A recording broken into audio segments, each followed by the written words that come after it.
बिस्मिल्लाहिर्रहमानिर्रहीम। अस्सलाम वालेकुम किसान भाइयों, मैं हूं बिनियामिन शोकत और आप देख रहे हैं किसान न्यूज़। आज का प्रोग्राम फंगली के बारे में है। आपने फंगस के बारे में तो सुना होगा।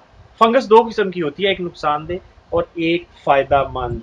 और किसान भाइयों, मैं आपको बताऊं कि पूरी दुनिया का निज़ाम फंगस के ऊपर चल रहा है। हम जो ख़ास तौर पे रीजनरेटिव एग्रीकल्चर करने वाले किसान हैं, उनको मैं बताता चलूं कि जो हम लेफ़्ट ओवर छोड़ते हैं गलने सड़ने के लिए ज़मीन के अंदर, फंगस उसके ऊपर अपना एक नेटवर्क बनाती है और उसको फर्मेंट कर देती है। उसकी फर्मेंटेशन हो जाती है और आपकी ज़मीन का हिस्सा बन जाता है। ऑर्गेनिक मैटर को इंक्रीज कर देता है। दुनिया में ये काम बड़ी कामयाबी से हो रहा है, ख़ास तौर पर डेवलप्ड कंट्रीज़ में। जो फंगी है उसके ऊपर बहुत काम किया है साइंसदानों ने और फाइनली एक प्रोडक्ट मार्केट में आ चुकी है। लेकिन बदकिस्मती से पाकिस्तान में एक दो ही फार्मर हैं जो इसके ऊपर काम कर रहे हैं। आज हम सरदार बाबर साहब के साथ मौजूद हैं जो फंगी के ऊपर काम कर रहे हैं और पाकिस्तान में गालबन ये पहले किसान हैं जिन्होंने इसको मैकनाइज्ड तरीके से शुरू किया है और बड़ी कामयाबी से ये इसके ऊपर काम कर रहे हैं। इनसे मज़ीद तफसील पूछते हैं। अस्सलाम वालेकुम सर। वालेकुम अस्सलाम, क्या हाल है आपके? हाँ, मेरे पास तो इतना इल्म था इसके बारे में। ये जी, बताएं ये क्या चीज़ है? ये एक्चुअली एक रिसर्च है डॉक्टर इलेन इंगम की। ये पिछले आप 2010 से ये शुरू हुई है और ये उन्हीं का फंगल टी ब्रूअर है। ये basically aerated compost, fungally dominated compost लेके उसको हम एरेट करके उसमें से जो फंगल स्पोर्स हैं, उसमें से जो निमेटोड्स हैं, उसमें से जो बैक्टीरिया है आपके कंपोस्ट में बेनिफिशियल, वो भी हम एरेटेड हमारा कंपोस्ट है, उससे हम वो चीज़ें निकाल के उसको फीड करके उसकी पॉपुलेशन बढ़ा के वो हम अपनी ज़मीन को देते हैं। और ये एक अगेन साइंटिफिकली प्रूवन फैक्ट है, जिधर इन्होंने इसके ऊपर बहुत रिसर्च की है और इनको इन एक्सपेरिमेंट्स में भी उनको रिजल्ट्स आए हैं और आउटसाइड जो फार्म्स के ऊपर कर रहे हैं। काम हो रहा है पाकिस्तान में प्रॉबेबली शायद ये मैं पहला आदमी हूं जो इस तरह काम कर रहा है और मेरे मेरे अलावा निशात फार्म्स हैं और एक और मेरे दोस्त फार्मर्स हैं, वो इसको अपना स्पेयर हेड कर रहे हैं। जी, आम किसान, छोटा किसान जिसके पास बहुत ज़्यादा वसाइल नहीं है मशीनरी लगाने के, क्या वो ये काम कर सकता है? जी देखिए, ये मेरा क्योंकि रकबा ज़्यादा है उसकी वजह से मुझे ये इस टाइप का पूरी कंट्रैप्शन बनानी पड़ी। मगर इसके आपको छोटे छोटे मिनी साइज़ के, इवन आप 20 लीटर से लेके 200 लीटर के अंदर आप इसको यूज़ कर सकते हैं, बना सकते हैं और वो आपका ज़्यादा खर्चा नहीं होगा। एक फार्मर जो है ये 15-20 हज़ार रुपए में, इवन इससे लेस में आप ये कंट्रैप्शन बना सकता है। पूरी फार्मूलेशन पूछेंगे, लेकिन उससे पहले ये बताएं कि इसका फ़ायदा क्या होता है, क्यों लगाएं किसान? देखिए आप, हम हर वक्त कह रहे हैं कि जी हमारे पीएच हाई हो गए, हमारा ये हो गया, और वो उसकी वजह ये है कि हम दब के वात दब के खा।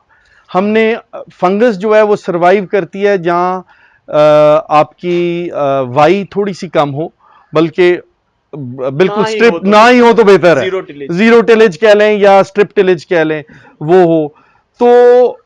और ये फंगस जो है, ये जो अपने एक्सट्रैक्ट्स निकालती है, ये हाईली एसिडिक होते हैं और ये आपकी बेसिकली ज़मीन की पीएच को मैनेज करते हैं, बैलेंस करते हैं, ये मैनेज करते हैं। हमने अपनी ज़मीनों में से फंगस को फारिग कर दिया और हमारे पीएच हाई हो गए, ये रिसर्च कहती है। और मैंने अपनी ज़मीन में देखा है, हम 8.2, 8.4 तक भी थे। इस वक्त हम 2-3 साल बाद हम तकरीबन 7.2 और 7 तक आए हुए हैं। यानी एक्यूरेट जो होती है 6.5 से 7.5 जो है वो एक्यूरेट होती है। हम एक्यूरेट पे हम बेसिकली अंडर 7.5 है। फी एकड़ कितना खर्चा आता है? ये देखें जी, ये बिल्कुल फार्मर अपने लेवल पे सारा कुछ ये कर सकता है। कोई इतनी महंगी चीज़ें नहीं है। आप कंपोस्ट भी खुद बना सकते हैं। जो आपने मिक्स कंपोस्ट लेना है, कुछ लकड़ी के पीसेज हो गए, कोई आपका कोई भी ग्रीन मटेरियल हो गया, ब्राउन मटेरियल हो गया, उसका कंपोस्ट बनाया, उसको आपने अच्छी तरह जब वो तैयार हो जाए तो उसको थोड़ा सा गीला अंडर शेड रख के उसमें मशरूम्स उगने चाहिए। वो जब उग जाएं तो आपका वो कंपोस्ट जो है फंगली डोमिनेटेड हो जाता है। बिल्कुल। हम आपको नाज़रीन सारा प्रोसीजर तो हम इस वक्त नहीं दिखा सकते, लेकिन जो सरदार साहब ने फुटेजेस बनाई हुई हैं वो हम आपको स्क्रीन में साथ साथ दिखा रहे हैं, ताकि आपकी जो विजन है, आपका जो एक ऑब्ज़र्व करने का है, वो आप ऑब्ज़र्व कर लें उसको अच्छे तरीके से, ताकि आपको ये काम करने में आसानी हो। सरदार साहब, अगेन सवाल वही है कि 500, 1000, 2000, 5000 फी एकड़ किसान का तकरीबन कितना खर्चा आ सकता है इसके ऊपर? देखिए जी, बहुत अगर वो खींच रहे हैं, इस शुरू में उसको ये कॉन्ट्रैप्शन बनानी पड़ेगी, ठीक है जी। अगर वो हम इसको कैपिटल कॉस्ट ले लें तो वो तो नहीं, हाँ वो कॉस्ट जो रनिंग कॉस्ट है वो देखें जी, ये एक फिश हाइड्रोलिसेट है, ये मार्केट में आपको मिल रहा है। ये आपने तकरीबन 1 से 2 लीटर इस्तेमाल करना है 1000 लीटर में, ठीक है जी। तो ये आपको तकरीबन 1000-1500 रुपए की ये बॉटल मिल जाती है। ये आपको मिल जाएगा लिक्विड सीवीड एक्सट्रैक्ट। ये आपको फूलों वाली दुकानों से मिल जाएगा। मेरा ख्याल है ये एक और कंपनी भी दे रही है सीवीड एक्सट्रैक्ट।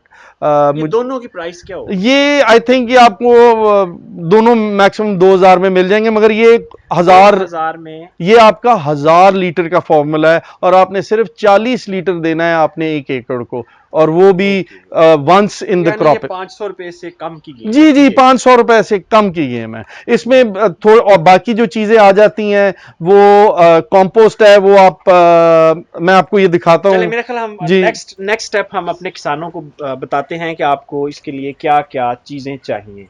कंपोस्टी बनाने के लिए या फंगैलिटी बनाने के लिए किसानों को क्या क्या चीजें चाहिए, सरदार साहब वो जरा बता दें। जी सर, उसमें ये आपका है फिश हाइड्रोलाइसेट, ये आपको यहाँ से मिल जाएगा।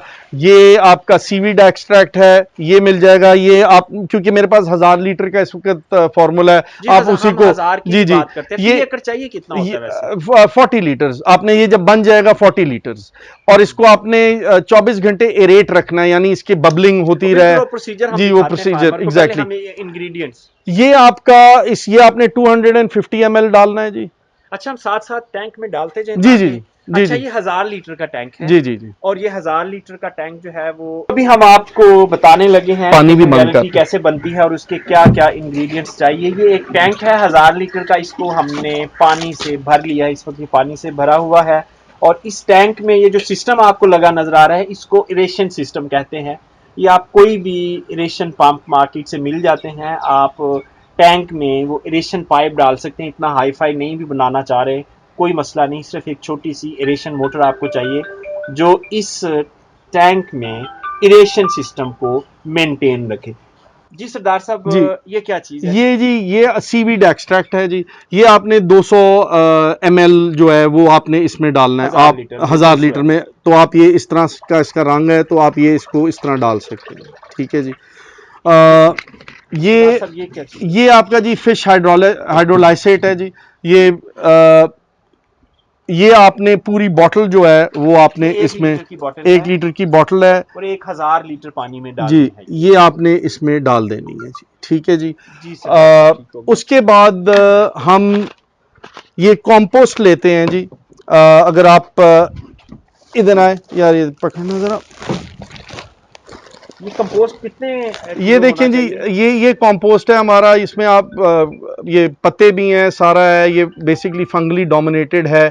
ये हम तकरीबन 1000 लीटर के लिए ये 5 से 6 किलो हम कंपोस्ट लेते हैं। इसको ये मेजर करके ये लाता है, मेजर करके लाए। कंपोस्ट वही है जो किसान पत्तों का, जी जी, पत्तों का कहने आप, ये गले सड़े पत्ते, ज्यादा इसके अंदर वुडी मटेरियल देंगे तो वो ज्यादा उसमें फंगल, यानी कार्बन ज्यादा देंगे तो उसमें ज्यादा फंगली डोमिनेटेड हो रहा है। इसमें ये 5 से 6 किलो आप ये कंपोस्ट डालेंगे। उसके बाद ये हमने आपको ये बाजार से जो बैग्स मिलते हैं, इसमें आपने ये कंपोस्ट, हाँ, और ये आप खुद बैग बना सकते हैं। ये आपको कपड़ा सा मिल जाता है जो बाजार में बैग्स आजकल हैं। तो ये आपने इसको इसमें डाल के इधर आओ, और इसका इसकी जो ये है, इसके ऊपर आपने इसको टांग देना और ये इरेट होता रहेगा। यानी जहाँ जो एरेशन वाला जी। पाइप है वो हम इसके अंदर डालेंगे। इसके अंदर डालेंगे, एक इसके अंदर है, एक वहां से है, तो ये इसमें कंपोस्ट पड़ जाएगा। एरेशन के दो पाइप हैं जी, एक पाइप इसके बैग के थ्रू जा रहा है, कंपोस्ट वाले बैग में जी, और एक साइड पे जो इसको मूव भी करेगा और वो सारा चलाएगा। इसके बाद हम इसके अंदर, यानी ये भी पॉसिबल है कि इस बैग के अंदर हम पाइप रखें और उसको ऊपर से बंद करें। जी जी, बिल्कुल बिल्कुल पॉसिबल है। इसमें फिर ये हम चावल की पिच सी डाल देते हैं, और हम इसके अंदर 1 से 1.5 किलो हम इसके अंदर डालेंगे आपका बेसन। 1 से 1.5 किलो हम इसमें डालेंगे। आ गया जी। जी जी, ये बेसन इसको इस तरह डाल देंगे, ठीक है जी। कोशिश करें इसको, इसकी वो मिक्स करके पेस्ट सी बना के डाल दें ताकि वो अच्छी तरह घुल जाए। इसी तरह हम इसमें मकई का आटा, या आप जौ का आटा, या आप कनक का जो आटा है वो डाल सकते हैं। ये बेसिकली फंगल फूड्स बनते हैं। आप इसमें कोई फ्रेश, यानी आपके जो, अगर आपने फ्रेश जूस बनाया हुआ है उसके फ्रूट्स के जो हिस्से हैं उसको पल्वराइज करके वो भी डाल सकते हैं, ठीक है जी। ये मकई का आटा जी, और इसको हम, ये सारी चीजें जो हम डाल रहे हैं जी जी, वो ये खुराक है उस, ये फंगस और बैक्टीरिया की खुराक है, और हमने इसको अब ऑन कर देना है ताकि ये अब बबलिंग शुरू कर दे अपनी। ये अब आप देखेंगे यहाँ ये इसने बबलिंग शुरू कर दी, और ये हमने इसको 24 घंटे के लिए अपना इसको स्टॉप कर देते हैं हम, ताकि आवाज़ क्लियर आ जाए। बट अगर आप देखें इसको, तो ये 24 घंटे तक आपने इसको रेट करना है। जिस तरह ये 24 घंटे आपका ये हो जाएगा, तो इसका एक ऊपर फिल्म सी, झाग सी, और इसका ना बड़ा रिच ब्राउन सा कलर आ जाएगा। और आपने आखिरी जो 6 घंटे हैं उसमें ये जो गुड़ है, आप इसको बिल्कुल पीस के पाउडर बना के, 24 घंटे के आखिरी 6 घंटे ये आपने इसको शुगर्स देनी है। वो इसलिए ताकि जो बैक्टीरिया है उस, वो भी इसको, इसके अंदर ये बैक्टीरियल फूड है, वो भी इसमें थोड़ा पले, मगर उसको हमने 6 घंटे से ज़्यादा नहीं देना। अब जो आपका ये माल तैयार हुआ है, ये आपने उसी दिन इस्तेमाल करना है, इसको आपने रखना नहीं है।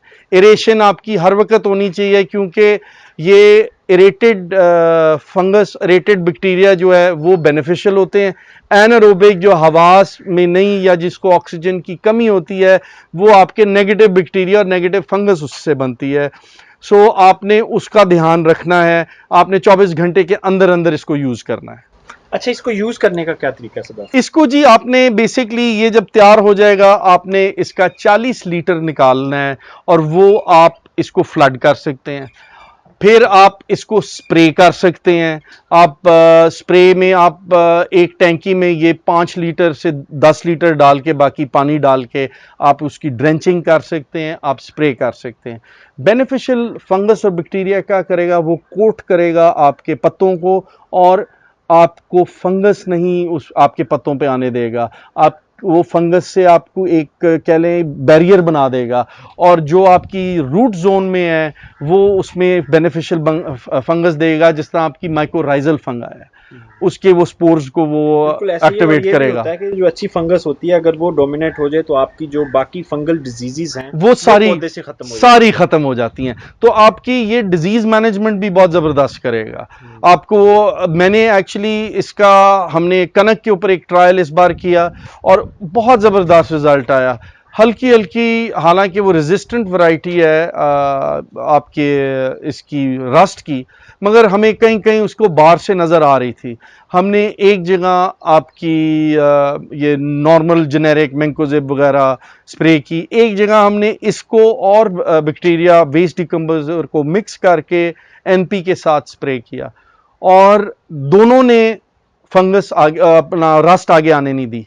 मगर फ़र्क ये आया कि जो हमारा 1000 ग्रेन वेट है, जो हम दूसरे तरीके से या केमिकल तरीके से या दूसरी बायोस्टिमुलेंट से दे रहे थे, उससे ये 7 ग्राम ज़्यादा हमारा वाला वेट निकला, वो 50 ग्राम्स निकला, ये हमारा वाला 57 ग्राम्स निकला 1000 ग्रेन वेट। सो ये एक बेहतरीन सिचुएशन है। और जब हमने उसको हार्वेस्ट किया तो हमारी 10 मन गंदम जो है, जो हमारा ये फॉर्मूला था, उस पे ये पर एकड़ ज़्यादा निकली। सो मैं बहुत इससे सेटिस्फाइड हूँ। इसी तरह ये आपकी मकई को भी बहुत ज़बरदस्त रिजल्ट्स देगा, इसी तरह आपकी हर फसल को देगा, बिकॉज आप जिस तरह ही इसको फंगली डोमिनेटेड करेंगे वो आपके पीएचएस भी आहिस्ता आहिस्ता डाउन करेगा ये, बिकॉज जो फंगस है वो ऑटोमेटिकली आपके पीएच डाउन करती है। अच्छा, ये बताएं कि फसल की किस स्टेज पे ये इस्तेमाल करना है या किसी भी जगह पे हो सकता है? इसको आप अर्ली करेंगे जब वो अपनी रूट जोन बनाना शुरू कर रहा है। आपने बेसिकली इसको अगर आप 40 लीटर फ्लड कर लेंगे तो वो बड़ी अच्छी तरह रूट जोन में वो दाखिल हो जाएगा। और उसके बाद कहीं आपने मे बी कोई महीने 20 दिन बाद लेट से मकई हो, आप उसकी ड्रेंचिंग कर दें तो उससे भी आपको वो बड़ा अच्छा इफेक्ट मिलेगा। क्योंकि एनवायरनमेंट में बहुत सारे स्ट्रेसेस होते हैं और और इस कंपोस्ट में भी बहुत फर्क किस्म की फंगस होती है, जिसको जो एनवायरनमेंट मिलेगा वो उतनी बढ़ेगी। तो आपकी जो एनवायरनमेंट स्ट्रेसेस हैं उसमें भी ये फर्क फंगस फर्क तरीके से हेल्प करेगी पौधे को। इसमें सबसे मज़ेदार आपको एग्जांपल मैं दूंगा माइकोराइजल फंगाई का।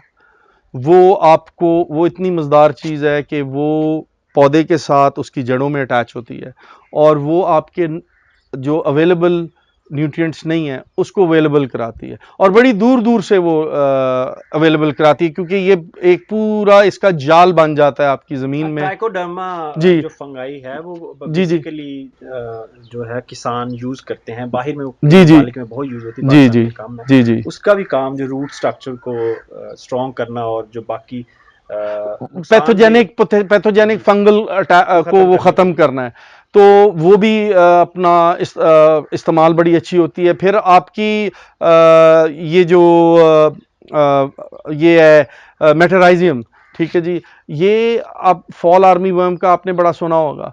तो दुनिया में ये दो चीज़ें, एक बेसिलस थेरेंजेनेसिस एक बैक्टीरिया और मेटराइजियम की एक वो है स्ट्रेन जिसका ये यूरोप में स्प्रे हो रहा है और वो इसको बायोलॉजिकली कंट्रोल कर रहे हैं।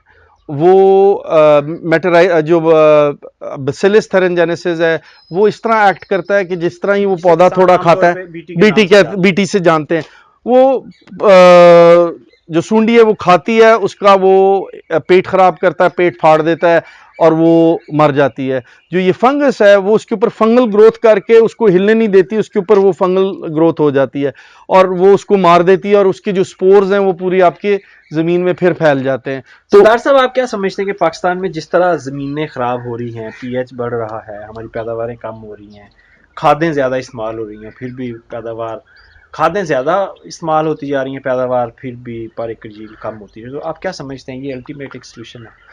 ये जी मैंने अपनी कुछ खादें कम कर ली हैं, बट मैं आपको एक एग्जांपल दूंगा निशात फार्म का, निशात डेयरी फार्म का। उनके साथ मैं क्लोजली काम कर रहा हूँ इस फंगल टी के ऊपर।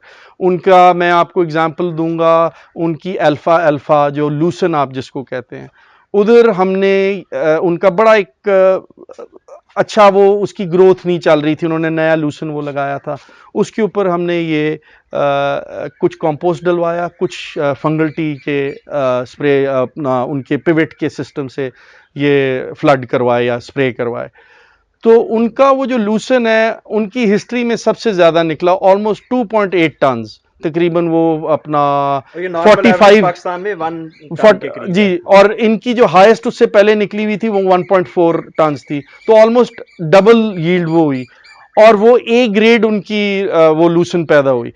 फिर उन्होंने जो वो हर कट के ऊपर अब एक नाइट्रोफास और एक यूरिया यूज करते थे, अब वो सिर्फ 10 किलो नाइट्रोफास और 10 किलो यूरिया लेके वही सेम कट पे वो अगले कट पे वो रिजल्ट्स ले रहे हैं।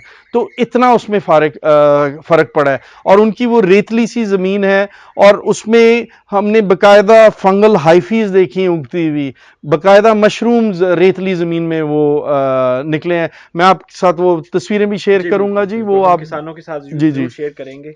तो सरदार साहब, आपका बहुत शुक्रिया, आपने बड़ा नायाब सा कीमती फार्मूला किसानों को बताया। उम्मीद करते हैं कि किसान इससे मुस्तफीद होंगे। इसके साथ ही आज के प्रोग्राम का वक्त ख़त्म होता है। बिन्यामीन शौकत और सरदार साहब को इजाज़त दीजिए। खुदा हाफिज़। खुदा हाफिज।